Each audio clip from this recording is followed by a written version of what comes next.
And I don't want to always be reminded of being stuck in that loop of PTSD, that loop of remembering all those things that happened to me and blaming myself and thinking it was my fault and wanting to hide it from the world. She says, but what if you're not your story anymore? What if you've actually healed? Or what if you have healed a lot of it? What if you can live from a place of like happiness and not void and not anxiety anymore? Like, what if you can just be happy? What would that feel like? And it got me thinking actually quite a bit about that, is that there's so many people that live in fight or flight, and it's not a great place to be. It's exhausting. What if you were just realizing that you were happy, like that you're okay, that you're not going to get hurt again, that you're not that victim anymore?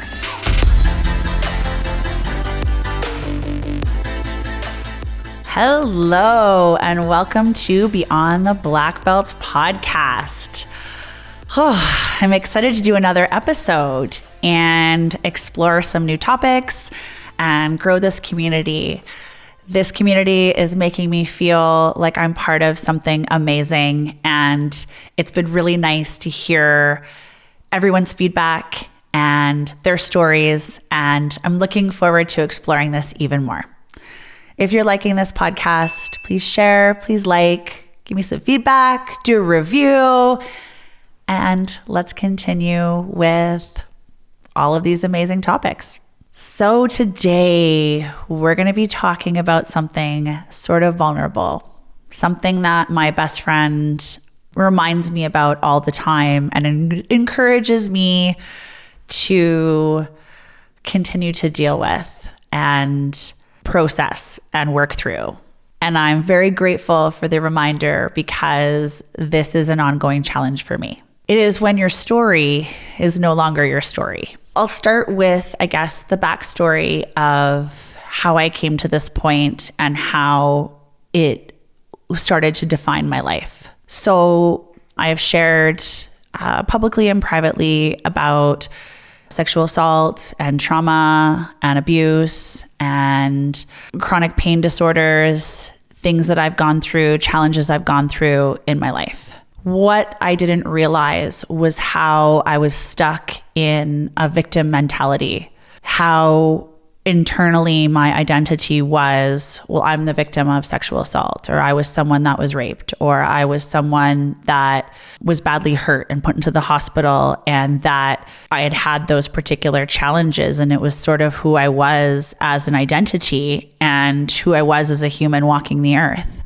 I wasn't Maeghen. I wasn't a whole person. I was what had happened to me.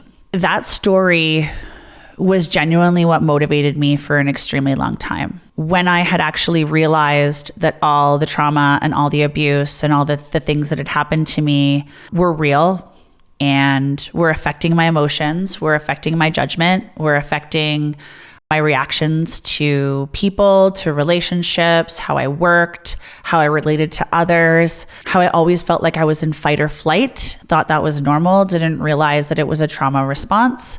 I basically was just a victim every day, and I was fighting through the anger of what that felt like, and I was fighting in that vibration of negativity. So I was so angry about what happened that I had a, I'll show you because you did this to me, or because this happened to me, way of moving through my life.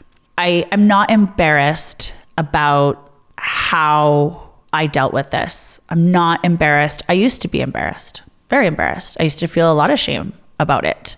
But now I realize that I didn't know better, so I couldn't have done better. And all I was trying to do was survive the best way that I knew how and try to recover out the other side without letting it eat me alive. I didn't want those traumas to win. They had identities all into themselves. And the people that were involved in these traumas, I didn't want them to win.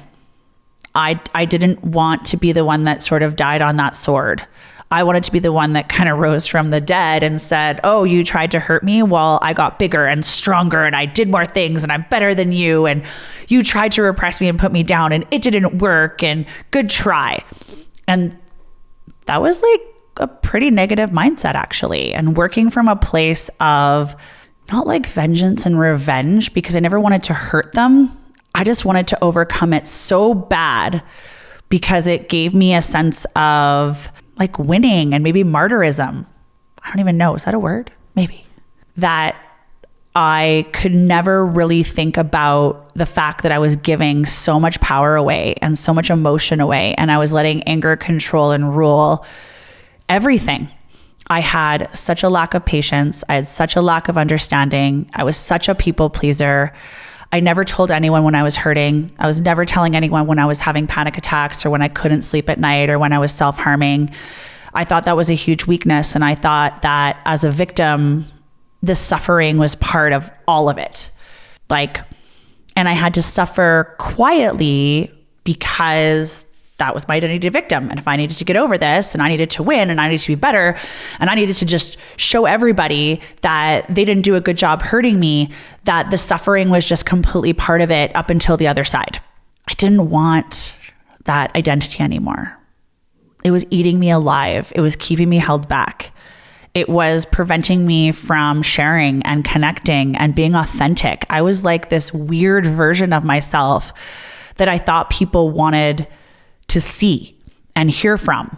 And then when I eventually had some of the masks come down and I started sharing the traumas, well, then that was how I resonated with people. And that was where my strength came from until it didn't. If this resonates with you, if you have a story about a victim identity or how trauma consumed you and affected your daily life and your relationships and your reactions, please share. Let's share with this community. Let's make us not feel so alone. Let's lift each other up and support each other. Let's provide those resources that we're all looking for to have better and healthier lives. Please share, please like, please comment, please review. All this feedback means a lot to me and it helps continue to keep me motivated on my journey. So my best friend that really enjoys kicking me in the ass on a regular basis because she knows that I can be better and that I can be more positive and I can be different and bigger. She sees the big love in me. She sees that I want to do things from a place of love and happiness because that's my favorite.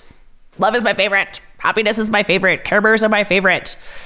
And I don't want to always be reminded of being stuck in that loop of PTSD, that loop of remembering all those things that happened to me and blaming myself and thinking it was my fault and wanting to hide it from the world. She says, but what if you're not your story anymore?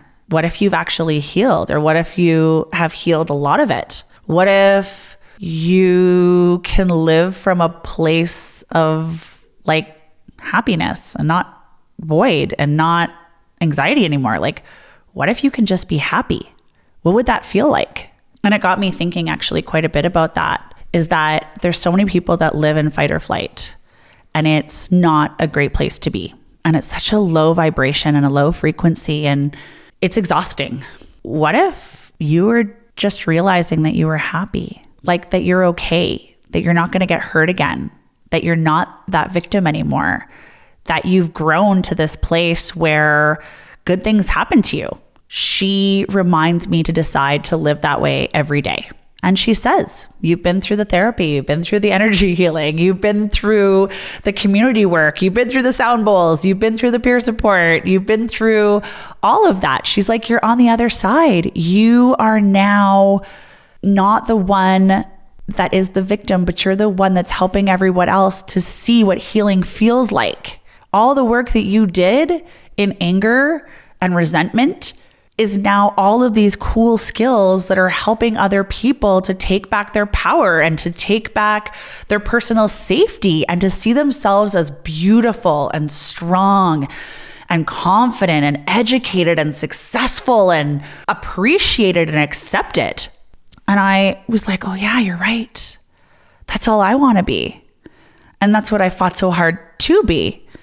And that's what I've worked so hard to start being to the world. Like, I've taken all the masks off. I've taken off all of my chameleon suits to try to integrate with everyone and pretend to be something that I thought they would want. And so she's like, okay, so if you could choose a happy person that's recovered, what would that look like? So now I've decided to be that person, to try to be that person, to try to live from that space. So now I've been so blessed that I get to work with clients and students that have gone through what I went through, and much worse, actually. And it's really cool because when I teach them, I don't want to sit in that dark place and remind them of that fear loop and that violent loop that they were stuck in. When they're coming to me to feel safer and stronger and better and find those solutions and actually see the people that they really are in real life, for real. I want them to look in the mirror and say, I'm not the victim of domestic abuse. I'm not the victim of sexual assault. I'm not the victim of severe bullying. I'm not that anymore. I'm actually like pretty hot, pretty cool, like pretty funny, pretty rad human. And I've approached my teaching that way. I mean, instead of telling people, you need to protect this and you need to do this differently and you can't think of the other person belittling you. Instead, I'm saying, listen, we're going to be strong and we're going to be tough. We're going to take back our control. We're going to look at the environment and we're going to see what we can do, not what we are not supposed to do or what we can't do or what we've been told we can't do. And you're going to feel strong. Like, you're going to learn to break someone's nose. Whether you ever do that or not, I want you to feel what it feels like to be powerful. I want you to feel what it feels like to be in control. I want you to feel what it feels like to have permission to be this like big, amazing, confident, vibrant, happy person. That's what healing feels like. Healing feels like waking up in the morning and being like, my life is pretty good. My life has beautiful sunshine. My life has people that love me. Oh, and I'm super funny. And I have cool things to say. And my friends want to hear what I have to say. Oh, and I have these fun little like fitness goals, or I'm learning to play violin, or I'm learning to play piano. It's not, oh my God, am I scared to be hurt again? And I've loved that I fought for so long to try to get to this place. And now I'm here. I need to remember that I'm here.